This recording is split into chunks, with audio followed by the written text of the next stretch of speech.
নবরঙ্গের রূপ ধরিয়া পাগল করিয়া এখন দয়াল রইলা কোথায়?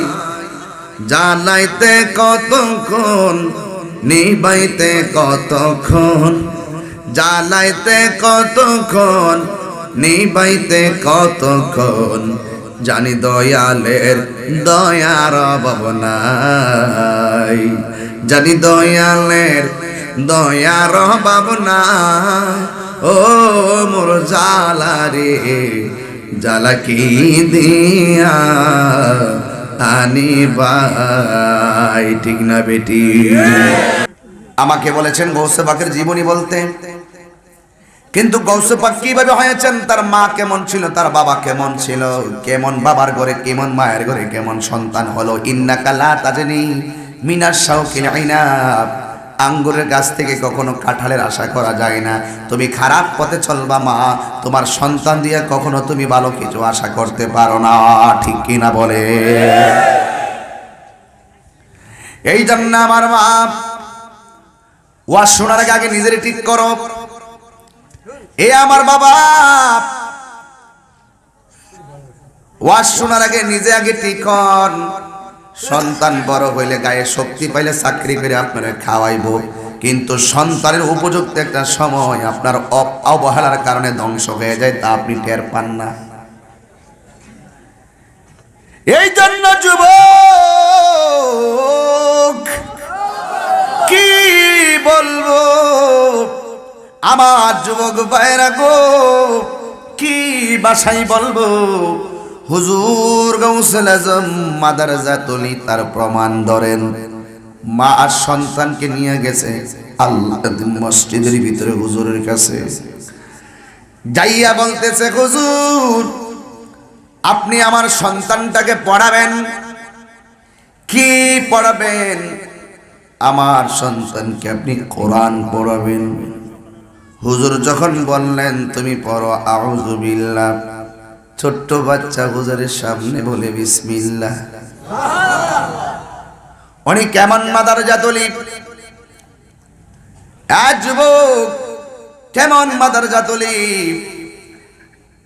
উস্তাদে বলল আলিফ, ছাত্র বলে বা, উস্তাদে বলে আলহামদুলিল্লাহ, ছাত্র বলে আর রহমান।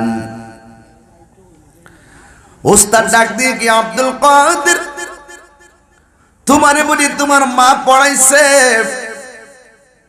ডাক দিয়ে কি, হুজুর আমার মা আমারে পড়াই নাই, আমি মায়ের কাছ থেকে শিখছি। দেখেন কেমন সুন্দর বেলায়েতের জবানে বেলায়েতের উত্তর। আমার মা আমাকে পড়াই নাই, আমার মা আমি আমার মায়ের কাছ থেকে শিখছি।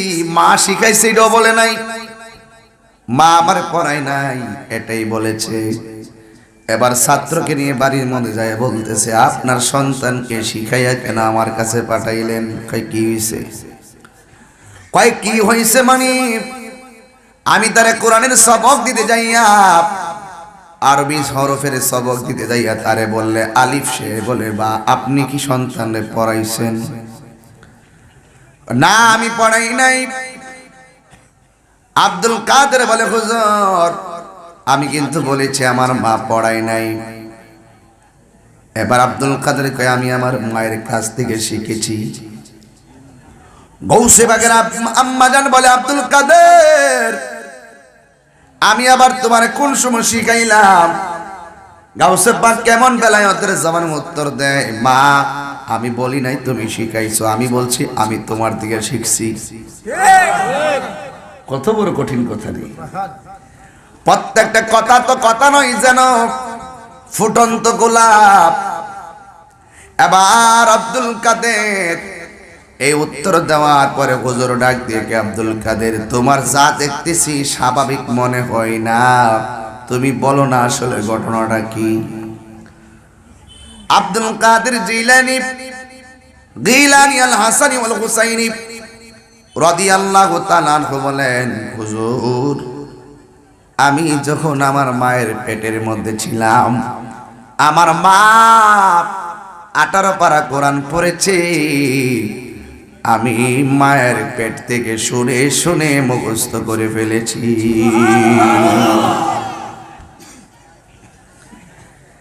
এই জন্য আমার মা, মায়ের তাসির সন্তানের উপরে খুব বেশি পড়ে, কারণ দীর্ঘদিন সন্তান মায়ের পেটের ভিতরে থাকে।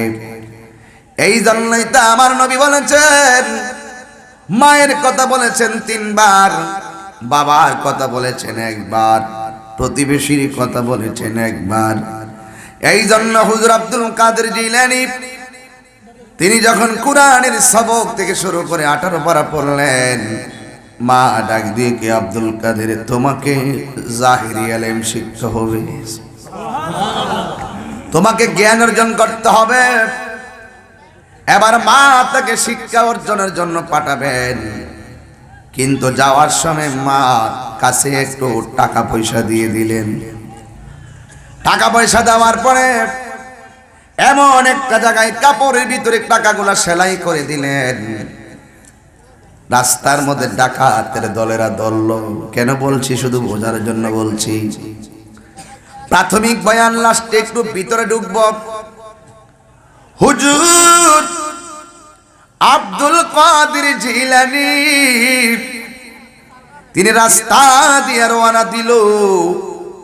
দেওয়ার পরে হঠাৎ করে ডাকাতের দল ধরলেন, অল বডিটারে চেক করলেন, কিন্তু টাকা খুঁজে পাই নাই।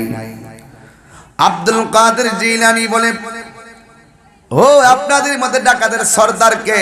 কয় আমি। আসো আমার কাছে আসেন, আপনারা আমাকে খুঁজেছেন কিন্তু টাকা পান নাই।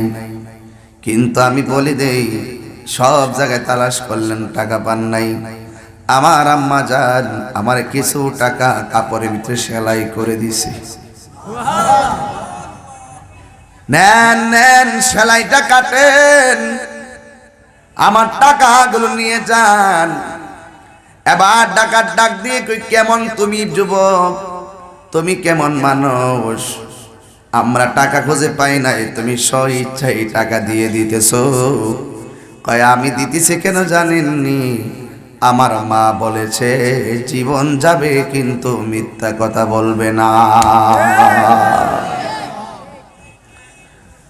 এই জন্য আমি মিথ্যা কথা বলতে পারি না। আল কিযবু উম্মুয যুনুব, মিথ্যা হলো সকল পাপের মূল। আস-সিদকু ইউনজি ওয়াল কিযবু ইহলিক, সত্য মুক্তি দেয়, মিথ্যা মানুষকে ধ্বংস করে। নেন নেন এই টাকাগুলো আপনি নিয়ে নেন। এই কথা বলার পরে ডাকাতের সর্দার ডাক দিয়া কয়, জীবনে কত চুরি করছি গো, জীবনে কত চুরি করলাম, জীবনে কত ডাকাতি করলাম, এমন সত্যবাদী মানুষ পাই নাই।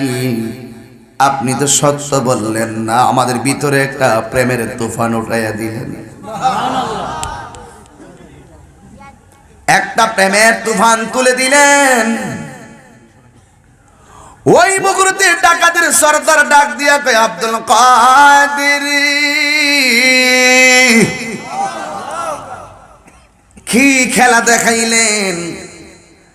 আমি আপনার সামনে বলবো, যতদিন বেঁচে থাকবো আমি আর ডাকাতি করব না। সাথের মানুষগুলা কয় আমরাও করব না, আমাদেরকে কালিমা পরে আবার নতুন করে মুসলমান বানাইয়া দে। মুর্শিদের দোলা আমি পরব গলার মালা, মুর্শিদেরই আমি পরব গলার মালা, আখিরাতে পায় যেন তোমারে। বলো ও গো আমার বড় পীর, পীরানে পীর দস্তগীর, ও গো আমার বড় পীর, পীরানে পীর দস্তগীর, নয়ন জোড়ায় তোমার দিদারে। মুর্শিদের দোলা আমি পরব গলার মালা, মুর্শিদেরই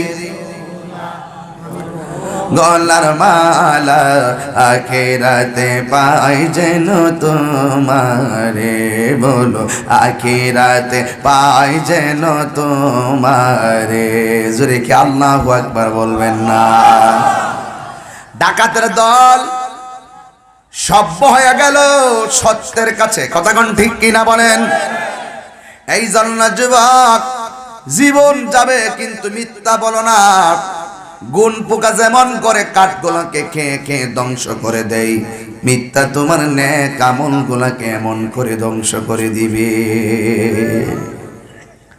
প্রাথমিক লেখাপড়ার শেষে একদিন আব্দুল কাদের জিলানী আল হাসানী ওয়াল হুসাইনী রাদিয়াল্লাহু তাআলা আনহু তিনি এমন একজন আল্লাহর ওলি ছিলেন শুধু নয় রিয়াজতের ওলি নয় উনি ছিলেন বেলায়েতের ওলি